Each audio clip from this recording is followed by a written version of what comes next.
Hi, my name is Simon Cowley. I'm Professor of Emergency Medicine in Manchester, and I have with me today... I'm Jack, I'm one of the staff nurses. And? I'm Una, one of the sisters. And what are we doing today? We're going to remove a ring. Why? Without cutting it off. Absolutely. Jack. Right. Why are we doing this? It's because patients come in with finger injuries and we cut the rings off all the time and it's a disaster. They don't like it.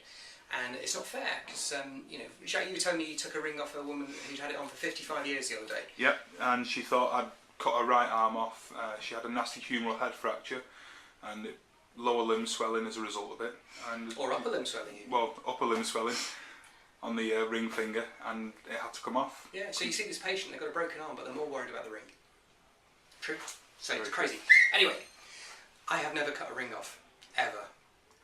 And I'm going to tell you the trick about how I've managed to do that. Okay, so what we need is we need a patient who's got a ring, that's me, and an injury to the finger. Can you just stamp on that for us, Jack? Certainly.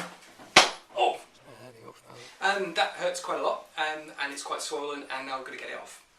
It no longer comes, okay?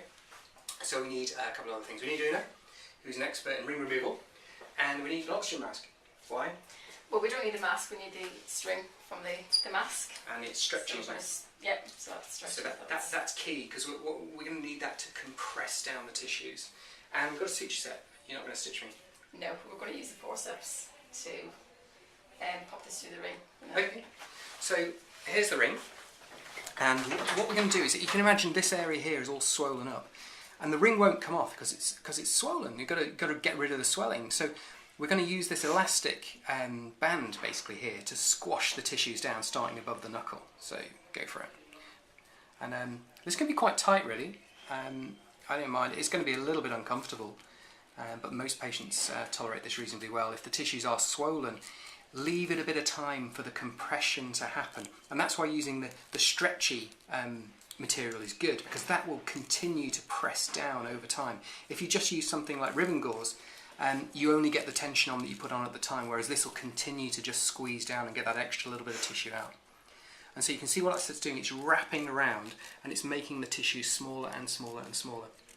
And so you do that until you get quite close to the ring. And then, what we have to do now, this is a bit tricky, there you go. If I hold that for you there, you either poke it through.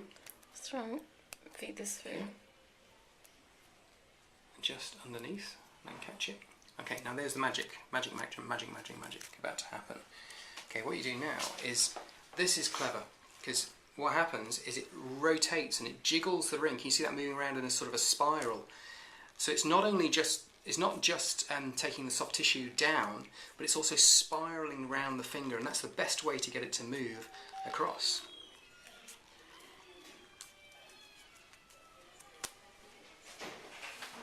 Never cut a ring off. Just not needed to be done. Thanks, guys. Thanks, Una. Thank you, you're welcome. Thanks, Jack. Thank you.